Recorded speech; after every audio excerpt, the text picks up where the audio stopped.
10번. 대화를 듣고 남자가 여자를 위해 할 일로 가장 적절한 것을 고르시오.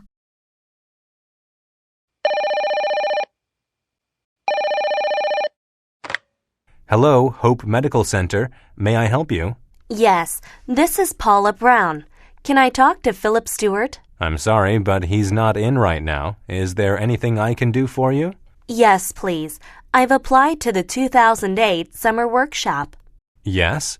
Philip has sent me the workshop program by email, but I can't download it. I'm sorry for the trouble. Do you want me to send it again? That'll be great, but could you send the program by fax instead of email? Sure, I'll send it right now. Can I help you with anything else? No, thank you for your help.